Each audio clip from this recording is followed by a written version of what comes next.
Hi ನಮಸ್ಕಾರ ಗೆಳೆಯರೇ, ಎಲ್ಲರಿಗೂ ನನ್ನ ಚಾನಲ್ಗೆ ಸ್ವಾಗತ.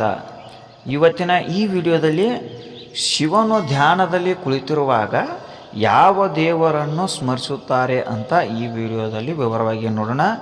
ಹಾಗೂ ಇದರ ಹಿಂದೆ ಇರುವ ದಂತಕತೆ ಏನು ಅಂತ ತಿಳಿದುಕೊಳ್ಳೋಣ ಬನ್ನಿ. ಇನ್ನೂ ಯಾರು ನಮ್ಮ ಚಾನಲನ್ನು ಸಬ್ಸ್ಕ್ರೈಬ್ ಮಾಡಿಲ್ಲವೋ ಸಬ್ಸ್ಕ್ರೈಬ್ ಮಾಡೋದನ್ನು ಮರೆಯದಿರಿ ಹಾಗೂ ಬೆಲ್ ಐಕಾನನ್ನು ಒತ್ತಿ. ಹಾಗೂ ಎಲ್ಲರೂ ಈ ವಿಡಿಯೋವನ್ನು ದಯವಿಟ್ಟು ಕೊನೆಯವರೆಗೂ ನೋಡಿ. ಶಿವನು ಯಾವಾಗಲೂ ಧ್ಯಾನ ಮಾಡುತ್ತಿರುವುದಕ್ಕೆ ಮಾತಾ ಪಾರ್ವತಿ ಒಮ್ಮೆ ಗೊಂದಲಕ್ಕೊಳಗಾಗಿದ್ದಳು. ಪಾರ್ವತಿ ಅವನನ್ನು ನೋಡಿದಾಗಲೆಲ್ಲ ಅವನು ತನ್ನದೇ ಆದ ಜಗತ್ತಿನಲ್ಲಿ ಕಳೆದು ಹೋಗಿ ಕಣ್ಣು ಮುಚ್ಚಿ ಸಾಧನೆ ಮಾಡುತ್ತಿದ್ದನು. ಪಾರ್ವತಿ ಶಿವನನ್ನು ಕೇಳಿದಳು, ಮಹಾದೇವ, ಧ್ಯಾನ ಮಾಡುವಾಗ ಇಡೀ ಜಗತ್ತು ನಿನ್ನ ಬಗ್ಗೆ ಯೋಚಿಸುತ್ತದೆ. ಅವರು ತಮ್ಮ ಆತ್ಮಗಳನ್ನು ಕೇಂದ್ರೀಕರಿಸುತ್ತಾರೆ ಮತ್ತು ಮನಸ್ಸಿನಲ್ಲಿ ನಿನ್ನೊಂದಿಗೆ ಧ್ಯಾನ ಮಾಡುತ್ತಾರೆ. ನೀನೇ ಭಗವಂತ, ಹಾಗಾದರೆ ನೀನು ಯಾರನ್ನು ಧ್ಯಾನಿಸುತ್ತೀಯಾ? ಶಿವನು ಹೇಳಿದನು, ಈ ಜಗತ್ತನ್ನು ಸೃಷ್ಟಿಸಲು ಬ್ರಹ್ಮನಿಗೆ ಶಕ್ತಿಯನ್ನು ನೀಡುವ ದೇವತೆಯನ್ನು ನಾನು ಧ್ಯಾನಿಸುತ್ತೇನೆ. ಜೀವವನ್ನು ಕಾಪಾಡಿಕೊಳ್ಳಲು ವಿಷ್ಣುವಿಗೆ ಶಕ್ತಿಯನ್ನು ನೀಡುವವಳು ದುಃಖ ಬುದ್ಧಿಯ ದೇವತೆಯಾದ ಗಾಯತ್ರಿಯನ್ನು ನಾನು ಪ್ರಾರ್ಥಿಸುತ್ತೇನೆ.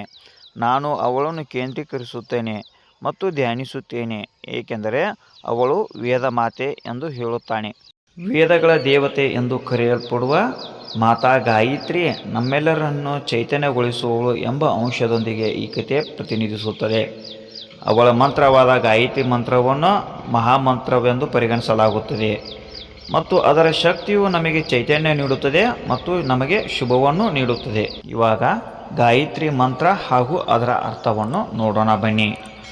ಭೂರ್ಭುವ ಸ್ವಃ ತತ್ಸವಿತುರ್ವರೆಣ್ಯಂ ಭರ್ಗೋ ದೇವಸ್ಯ ಧೀಮಹಿ ಧಿಯೋ ಯೋ ನಃ ಪ್ರಚೋದಯಾತ.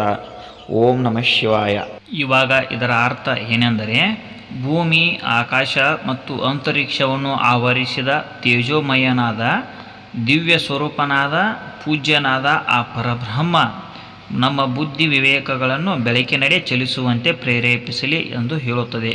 ಮಂತ್ರಗಳಲ್ಲಿ ಮಹಾಮಂತ್ರವೆಂದರೆ ಅದುವೇ ಗಾಯತ್ರಿ ಮಂತ್ರ ಎಂದು ಎಲ್ಲ ಹಿಂದೂ ಧರ್ಮ ಗ್ರಂಥಗಳಲ್ಲಿ ಬರೆಯಲಾಗಿದೆ. ಇದನ್ನು ಮೊದಲನೇ ಮಂತ್ರವೆಂದು ಪರಿಗಣಿಸಲಾಗುತ್ತದೆ, ಏಕೆಂದರೆ ಪ್ರಪಂಚದ ಮೊದಲ ಪುಸ್ತಕವಾದ ಋಗ್ವೇದವು ಈ ಮಂತ್ರದಿಂದ ಪ್ರಾರಂಭವಾಗುತ್ತದೆ.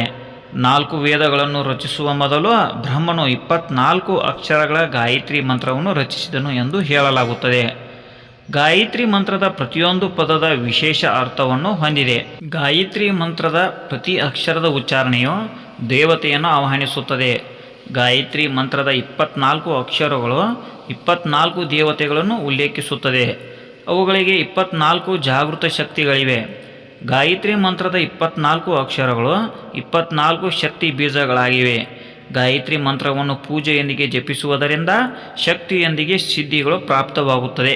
ಗಾಯತ್ರಿ ಮಂತ್ರವನ್ನು ಅತ್ಯಂತ ಶಕ್ತಿಶಾಲಿ ಮಂತ್ರಗಳಲ್ಲಿ ಒಂದು ಎಂದು ಪರಿಗಣಿಸಲಾಗುತ್ತದೆ.